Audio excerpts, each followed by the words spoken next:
Okay guys, I'm going to show you how to ruffle a piece of fabric. Pretty easy to do. First thing you want to do is, cut it to the size that you want. And then I folded it down once and ironed it, and that's what I'm going to keep doing all the way down. I just folded it about like a ½ inch down. And that's what I'm going to keep doing with my iron. Hopefully you can see what I'm doing here.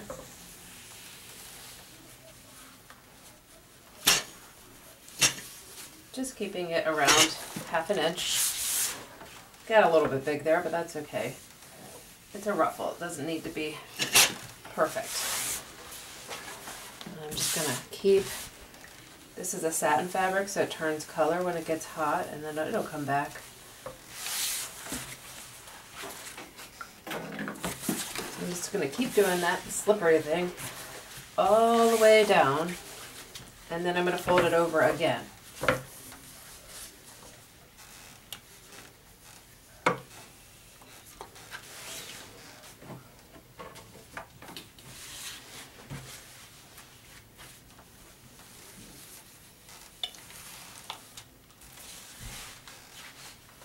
This piece is probably about 10 feet long, so it'll be a pretty substantial thing. I'm going to use it in a weird way to make like a shoulder kind of piece.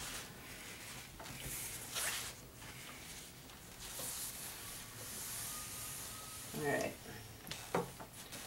Okay, so now that I've got that folded once, now I'm going to fold it again.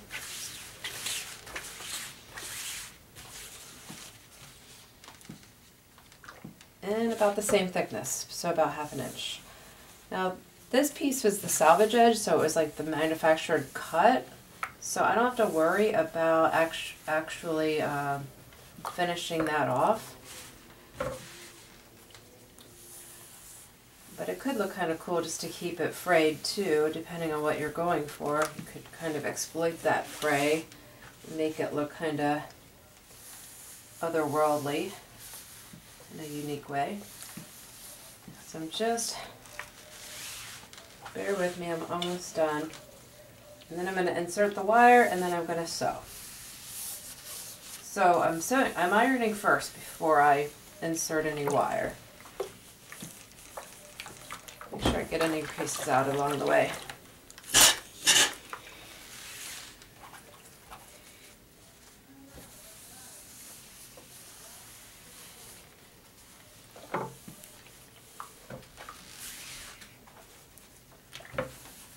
Okay,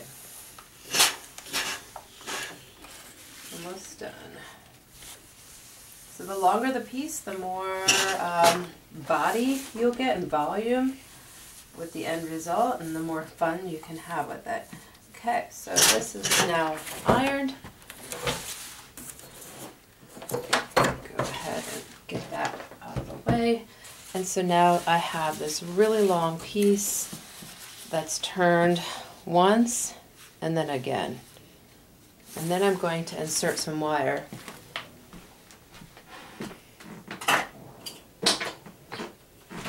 I'm at the tail end of this spool of wire, but that's okay. So the more bendable your wire, the more malleable the end result will be. So really depends on what you're going for. You can use hanger wire for this as well. This is armature wire. It is 16 gauge. The lower the number, the thicker the gauge, meaning the thicker the wire. So the higher the number, so let's say you had like a 22 gauge, that's going to be really fine, like jewelry wire.